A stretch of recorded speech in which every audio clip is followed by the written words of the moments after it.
룻기 2장 4절부터 7절 말씀입니다. 자, 이제 보아스의 말, 또 룻의 일하는 모습을 기록하고 있습니다. 자, 첫째로는 일꾼들을 축복하는 보아스입니다. 룻기 2장 4절.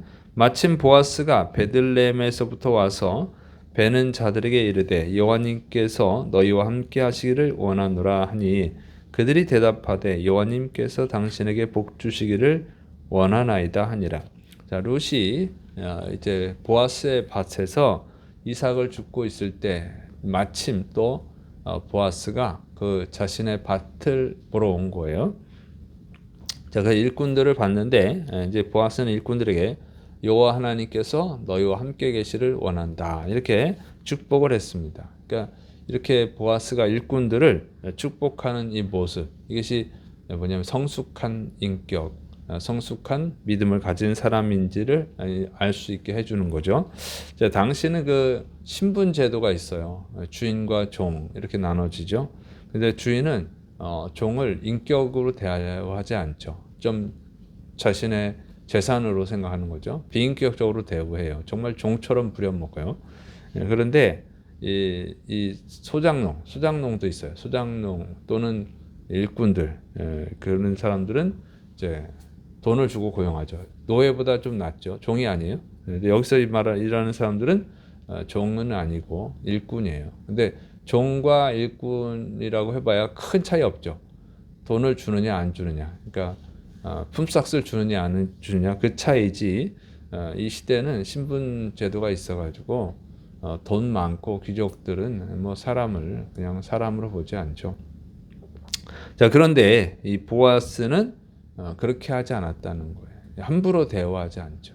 이 사람들을 정말 마치 동급인 사람처럼 축복을 하는 거예요. 또 대우하고 인격적으로 대하고 하나님, 여호와 하나님의 이름으로 축복을 했다는 거죠. 그리고 이 축복이 뭐냐면 여호와 하나님께서 너희들과 함께 있기를 원한다.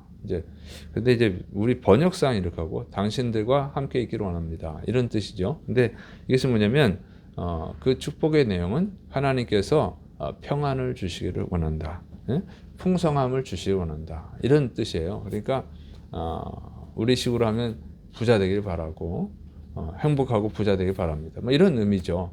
그러니까 그 축복을 받는 사람들이 굉장히 기분이 좋겠죠. 그래서 이 보아스는 하나님의 이름을 아주 아름답게 사용한다. 듣는 사람들이 기분 좋아할 수 있게끔 사용을 한다고 하는 것이죠. 그것이 성숙한 믿음의 사람이에요. 여러분은 하나님의 이름을 어떻게 사용합니까? 다른 사람들이 여러분을 통해서 하나님의 이름을 들을 때 어떤 마음을 가질까요? 자, 이게 참 중요한 거예요. 자, 그래서 보아스가 이렇게 하나님의 이름으로 축복을 하니까 축복을 받은 일꾼들이 어떻게 하냐면 여호와님께서 당신에게 복 주시기를 원한다, 또 이렇게 화답을 하는 거예요. 그러니까 이 일꾼들 역시 여호와 하나님의 이름을 축복하는 데 사용했다는 거죠. 보아스가 일꾼들을 여호와 하나님의 이름으로 축복을 하니까 일꾼들도 여호와 하나님의 이름으로 보아스를 축복을 한 거예요.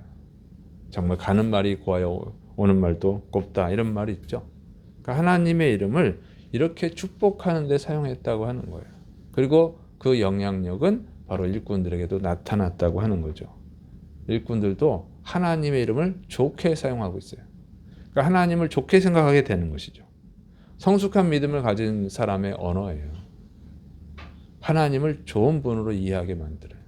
예수님을 좋은 분으로 이해하게 만들어요. 그래서 하나님을 좋아하게 되고 예수님을 좋아하게 하는 것이죠. 여러분은 다른 사람들에게 여호와 하나님의 이름을 어떻게 이해시킵니까? 참 우리가 생각해 봐야 되는 거예요. 나로 인해서 다른 사람들이 하나님의 이름을 좋아하는가, 예수님의 이름을 좋아하는가, 이것을 생각해야 돼. 이게 성숙함이에요. 자, 하나님을 좋아하게 만드는 입술을 가졌다고 하면 그건 황금 입술이죠. 잠언 25장 11절. 경우에 합당한 말은 아로 새긴 은쟁반의 금사관이라. 정말 경우에 합당한 말은 아로 새긴 은쟁반의 금사관이잖아요. 우리가 언어를 잘 사용해야 된다고 하는 거예요. 그런데 그게 쉽지 않죠. 성경은 쉽지 않다고 기록하고 있어요. 야고보서 3장 8절 혀는 등이 길들일 사람이 없나니 쉬지 아니하는 악이요 죽이는 독이 가득한 것이라. 그래서 사람들은 다른 사람들을 죽이고 화나게 만들고 이렇게 말을 잘 쓰죠.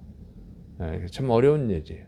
그러나 우리가 어렵다고 포기하면 안 되고 조금이라도 나아질 수 있도록 죽을 때까지 훈련을 해야 될 줄을 믿으시기 바랍니다. 그리고 성령님의 도움을 구해야죠. 그래서 여러분의 입술에서 나가는 말들이 다른 사람들로 하여금 하나님을 좋아하게, 예수님을 좋아하게 만들어야 돼요. 그리고 그 듣는 사람들의 언어까지도 바꿀 수 있도록 그들의 입술에서 하나님이 나오고 예수님이 나오고 다른 사람을 축복하는 말이 나올 수 있도록 영향력을 끼쳐야 될 줄을 믿으시기 바랍니다.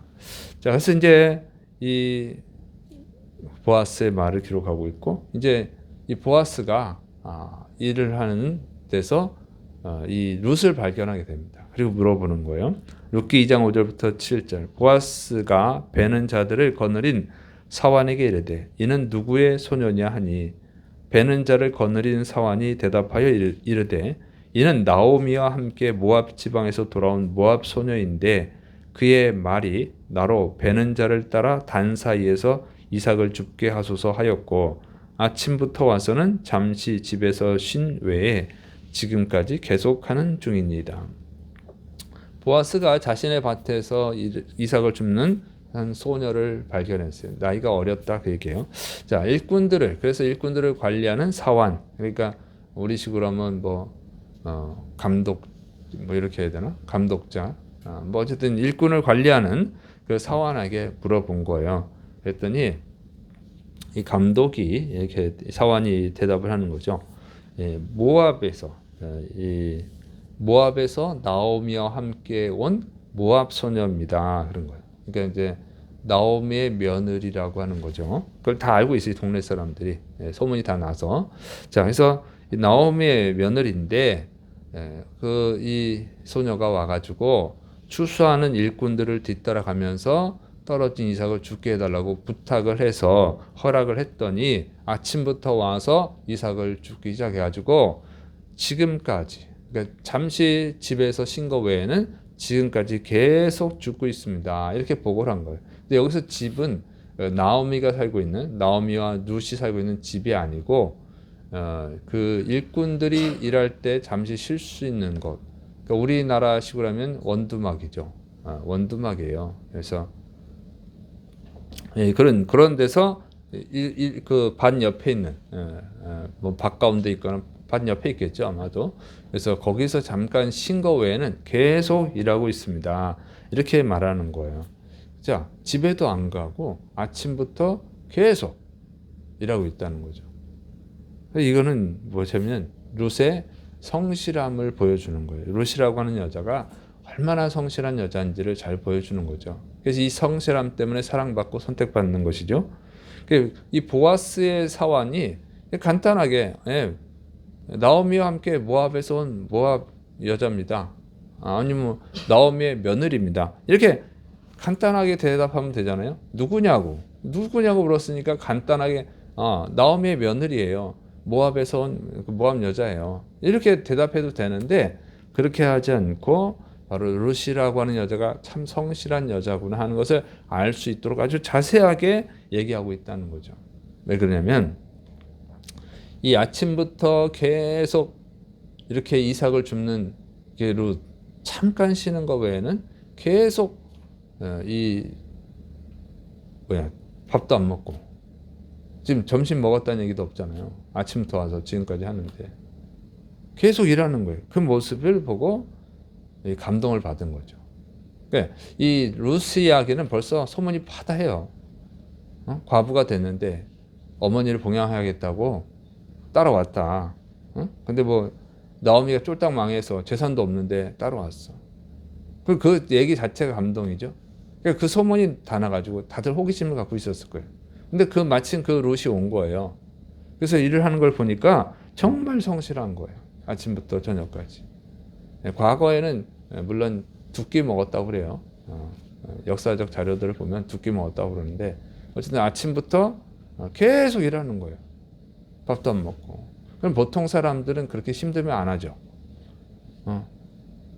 얼른 집에 가버린단 말이에요. 너무 힘들어서. 집에 갔다가 한참 쉬다 올 수도 있고.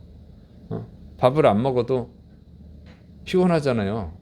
물론 두 끼 먹는 시대라도 일을 많이 하는 사람은 더 먹어야지. 그때도 아마 더 먹었을 거예요. 일하는 사람들은.